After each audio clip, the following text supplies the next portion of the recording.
Jésus-Christ nous doit de l'argent. Non, il faut se le dire clairement. Beaucoup d'argent. Ah, il nous doit beaucoup d'argent. Parce que voilà quelqu'un, vous savez, quand vous êtes dans les textes sacrés de nos ancêtres, vous voyez Oussir est fils de Dieu dire quelque chose, et vous avez, on remplace le nom de la divinité africaine par le nom que les Européens ont donné, mais la phrase reste la même. C'est-à-dire que quand vous voyez par exemple « Je suis le chemin, la vérité, la vie, nul ne peut aller vers mon Père sans passer par moi », je peux vous montrer le même texte dans les textes sacrés africains. C'est-à-dire c'est la même chose. Vous voyez ce livre-là, c'est-à-dire que les textes sont identiques. Quand on a la notion de vierge, mais regardez une chose, est-ce qu'on peut montrer l'image suivante ? Parce qu'elle est significative.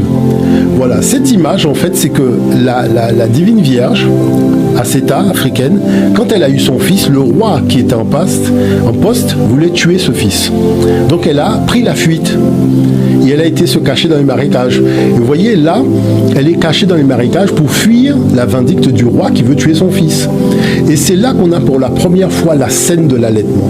C'est-à-dire que la plus ancienne scène de l'allaitement dans l'histoire de l'humanité, c'est celle-là. On voit la Vierge qui allaite son fils divin. Et vous avez Amen, d'accord, donc qui est la divinité qui a la coiffe d'autruche, qui lui met la clé de vie ancre dans le nez, c'est la vie éternelle. Donc c'est de là que vient le fameux Amen, puisque c'est le nom de Dieu, voilà, c'est Amen, c'est comme ça qu'ils appellent. Et à côté, celui qui a la tête d'ibis, c'est Djéouti, c'est-à-dire le maître de tous les rituels, qui lui donne le hiéroglyphe Sa, qui veut dire la protection.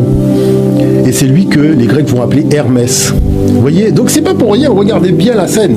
Parce que après, les deux divinités féminines que vous avez, c'est le nord et le sud. Vous voyez, donc naturellement, les peintures que vous avez là ont été refaites par les Occidentaux, donc ça ne reflète pas les vraies couleurs.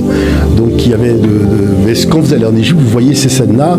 Par exemple, au temple d'Edfou, vous voyez cette scène-là au niveau des murs dans le bas-relief. Donc c'est-à-dire que quand vous savez que dans l'histoire chrétienne, la femme, elle a eu son fils, elle doit fuir parce que le roi en place veut tuer le fils, et vous découvrez dans l'histoire africaine la même personne, mais qui est noire cette fois-ci, et qui a des milliers d'années d'antériorité, a aussi eu son fils par conception virginale, et elle doit fuir parce que le roi en place, non, là tu dis que le gars qui a fait ça, il n'a pas beaucoup réfléchi, c'est-à-dire il ne s'est pas cassé, il n'y a même pas d'origine divine à l'affaire, puisque c'est un plagiat.